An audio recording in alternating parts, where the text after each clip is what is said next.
events in Florida. Thought it would be timely to give a quick update about where we're at as far as preparation for those things that you hope never occur. So I'd like to yield the rest of my presentation or my report tonight to Dr. Butler to give us an update about some safety steps that we've taken here in the district.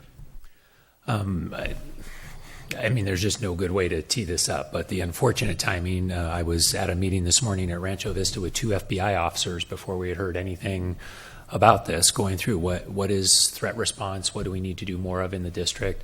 We got some compliments for being a little ahead of the curve, but I don't buy that. I'm not saying that we haven't done everything we can, but I think we need to keep moving forward. So to give you an update of where we are at the moment, we had run, hide, fight videos that all staff were instructed to watch before the break.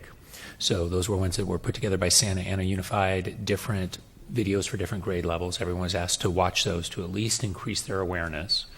We're currently in the midst of both high schools having a trainer on run, hide, fight, and also what you do after that. What's the response to the threat once the threat's been dealt with? Coming to both high schools in March to give a training to staff, to their teachers at their teacher meeting there.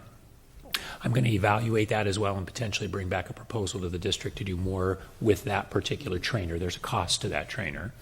The FBI is willing to work with us to also do some staff training on what's called profiling. How do you recognize that a student, a staff member, is undergoing stress and might be getting close to a breaking point? So we'll be doing some of that in the spring as well, trying to figure out the best way to do that as well. Is that something at a staff meeting?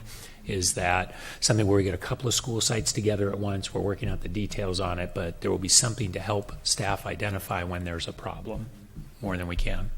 And then when we have a calendar approved for the fall and we know what our professional development date is, we'll be using professional development in the fall to do an actual simulation, active shooter simulation at most likely one of the high school sites, potentially a second site as well. But I have to have a date so we can start working with both PVE, police, sheriff, and trainers as well to get all that set up. But by the fall, by the time people come back to work in the fall, you should see much more activity in this area during the springtime and into the fall.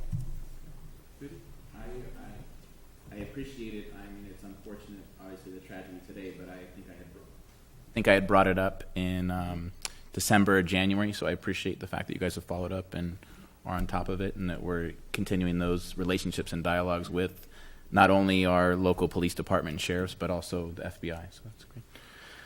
Okay.